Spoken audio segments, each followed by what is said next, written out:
Not so much focused on themselves, about them, who they are necessarily, but to humbly submit themselves and have the kind of attitude that Christ had, which was one of humility and of humbleness. And then he goes on to say, because of all that, because of this long-range view, because of this new attitude, because of the things God has done in your life, you have the ability to shine, to be different, to stand out. In chapter 2 and verse 12, he says this, therefore, my dear friends, as you have always obeyed, not only in my presence, but much more in my absence. Now, this is important because Paul didn't want to raise a bunch of codependent spiritual children. He wanted them to be self-sufficient to a certain extent. He wanted them to be responsible adults in their Christian faith and to go on without them. Just as important as it was for them to obey while he was with them, it was even more important that they obeyed when he was not there. That was going to be the proof of the pudding, you see. If they could really obey without him being there, he's had something going in their lives. They had something going in their lives with Christ. He says this, continue to work out your salvation with fear and trembling. This is a beautiful mixture. It's a great partnership you and I have with the Almighty, with the Creator of the heaven and earth. We have a part to play in working out our salvation. We have a responsibility. There are things that we know we can do. And the more we know, the more we can do. So we play our part, and listen, God plays his part. For it is God who works in you to will and to act according to his good pleasure.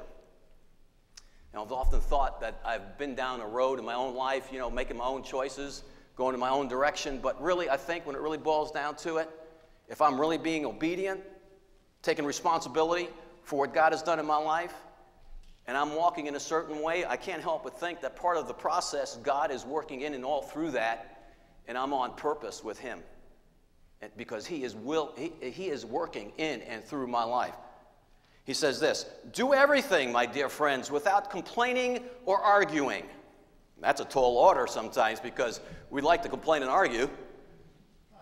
So that you may become blameless and pure, children of God, without fault, in a crooked and depraved generation in which you shine like stars in the universe. Awesome. This is awesome stuff. You and I are challenged to shine. To shine. When I started thinking about shining, I thought about a flashlight. And as soon as I started thinking about my flashlight, I started thinking about CSI. That show's amazing. They always have a flashlight. Now, when the crime scene investigators get on site and they take out that flashlight, that's probably one of the most important pieces of equipment they have. Because it doesn't really matter if the sun is out or if the room is lit. Guess what they do? They pull out their flashlight and shine. Shine. They shine on the evidence. And when they get to it, it picks it up. And it shows the truth. It reveals something. Can you feel the shine on you as I go around the room? I don't want to get it in your eyes. But this is a pretty powerful little dude, isn't it? I mean, it really makes a difference. You could almost feel it. Last night I was goofing around with my family, and I was doing the same thing to them, and they're like, oh, Dad, put that flashlight away, would you? But you can feel it. When it's on you, you kind of, ooh, it's shining on me. Shine. There's an influence to it. You can get it when it's on you. You sense it. We all want to shine at something. Sometimes we call it bragging. Sometimes we just call it showing off. But whether we realize it or not, we do shine for something. We do influence others around us for something. I was at the gym a couple weeks ago, early in the morning, and it's kind of funny. Nobody really wants to see each other at 5:30 in the morning, So everybody's just busy, focused on doing their thing. And this one lady that's next to me started talking about her kiddos and how especially one of them shined in this one area of wakeboarding. And I thought, well, isn't that interesting, And I just listened to her talk about it, and everybody was getting in on the conversation, and it was really a big deal. I mean, this was quite an accomplishment.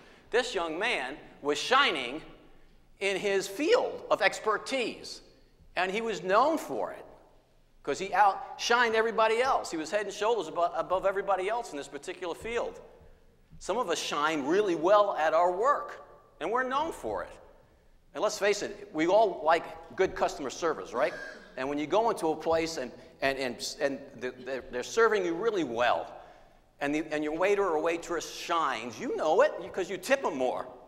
They've done a really good job of influencing you for that company. Some of us shine with our kiddos. I got to laugh. My daughter and son-in-law, and I'm sure many parents do the same thing, when they had our last grandchild, Garrett's his name, they take him to the doctor periodically as an infant, as a toddler, to get checked up, make sure he's growing at the proper pace, everything is forming just right, and then they do the percentile thing.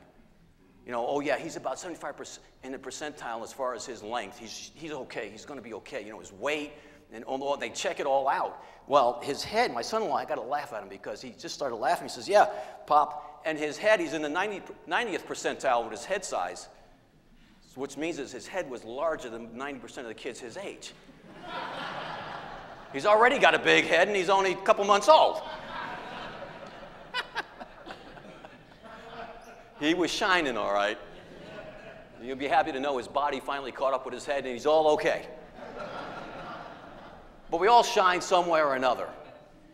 And relationally is really what I want to talk about today. And I think, as I look through the Bible these past couple weeks thinking about this topic, God wants us to shine just as much. But he wants us to shine relationally for him. If you have your notes out, the first point I want to make is this. There are things that keep us from shining. The things that keep people from shining God's influence in the world is what I call faulty living. And I define it there as living isolated lives from the people who need God the most. See, it doesn't do us any good. It doesn't do you any good. It doesn't do me any good. It doesn't do the church any good. If God has worked in our hearts and lives, and he lives within us through his Spirit, and in a sense shines there, if we do not get around those who need it the most. There's another thing I learned about my flashlight. Even though it's powerful with the lights on, and you can still see it, in the darkness it's even brighter. It stands out even more. It's a more distinct contrast, just like the stars shining in the universe. I mean, they really stand out. They're bold. It doesn't do anybody any good to shine, to have that ability even to shine, and then be totally isolated from those who need it the most. It doesn't make any sense. We don't intend to do it, I don't think. I don't think we do. But there's sometimes a way that we have of building things around us that really protect us, keep us isolated, and we don't even know it. I looked up this one YouTube TV, it was a newsreel. And it was really fascinating, They now have, the Army now has, I don't know if it's in full service yet or it's still in experimental stages, this thing called the trophy system. And what it is, it's for tanks and those kinds of military equipment that usually are very susceptible to rocket-launched grenades. Now, this new system is invisible. You can't see it. And they have in slow motion on YouTube, they show somebody shooting a grenade on the launcher, and here comes the vehicle, and it explodes even before it gets to it. It's made up of different radar screens on it, and there's this thing that goes around on it. Don't ask me all how it works, but it just detects. It's like a radar. Once it detects a rocket coming, this defense mechanism swings into place, invisible, and that launcher hits it and it disintegrates even before it gets to the vehicle. Awesome. It's invisible. You can't see it. We have something like that around us too. And it's made up of the following things, I think. The first one is this, and this is in your notes. This field that we have around us, this invisible field, is characterized by, number one, complaining and arguing. Complaining and arguing.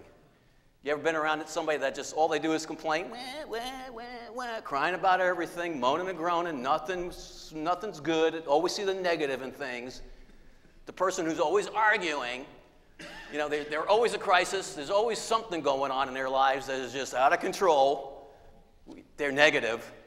Negativity really rules their life. You don't want to be around somebody like that very long, do you? Well, I hate to say it, but it's a habit some people get into.